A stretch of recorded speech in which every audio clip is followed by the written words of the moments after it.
We hope to go to encourage the Christians in Palestine. It's difficult for them at the moment.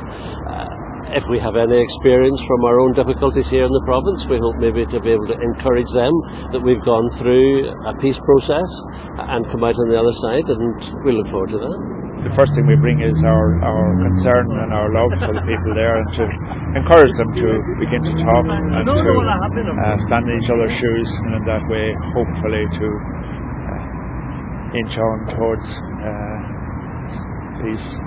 I think we can draw from the experiences that we've had in Northern Ireland. There is a parallel, people would say, between Northern Ireland and the Palestinian Israeli situation.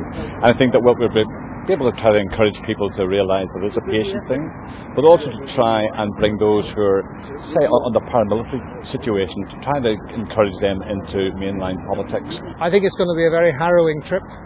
I expect to see things that I would have hoped never to see. And I know that I will see people who are suffering a great deal. And if we can get alongside suffering people and show that across the world there is a solidarity, then that will be important.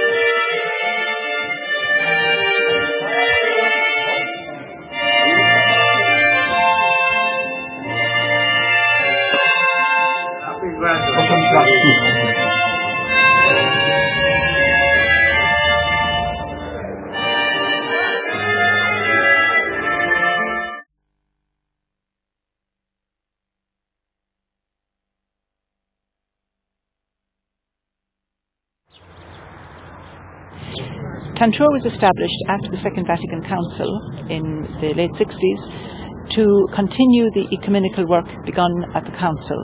We are also a centre where Israelis and Palestinians, Jews, Christians and Muslims feel free to come here on what is Vatican property that is welcoming to everyone. So we get people from both communities working for peace that meet here for conferences, for private or more public discussions.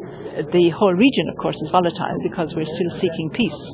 The separation barrier was being established. I was here in 2005. The wall was being built then, and the checkpoint here, which you will be going through, was open at the end of 2005. This is our first morning. We've already had a talk from United Nations people. And coming from Northern Ireland, where I thought that we had our troubles, it pales into insignificance when one sees how people are prohibited even from going across into their own land. I think that we have got off very lightly. So it's been even within the first couple of hours, it's been mind-blowing as far as I'm concerned, just to realise just what has been happening here. And here it separates Palestinians from their land. So this land here with its olive trees is privately owned land belonging to Christians, mostly from Beit Jala and Bethlehem. The alarming thing is, the last time I was here, Rachel's tomb was just simply along the roadside in the middle of nowhere. Now to see it just totally transformed and hemmed in by the wall is very sad. It's one of the things that I think grieves us, is to see the way a wonderful land and an inspiring land is just so divided, and the difficulties are so convoluted and confused. You just don't know where to start.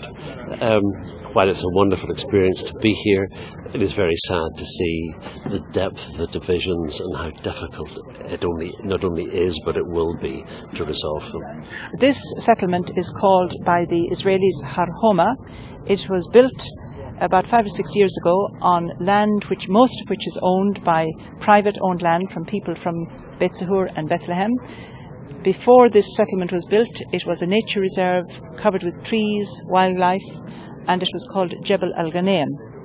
It is very much in the news at the moment because not only was the settlement built illegally, it's on Palestinian land, in the Palestinian territories, but in recent weeks it has been extended. As you can see from here, as we stand here, work is still going on extending this settlement. It's very much in the news at the moment because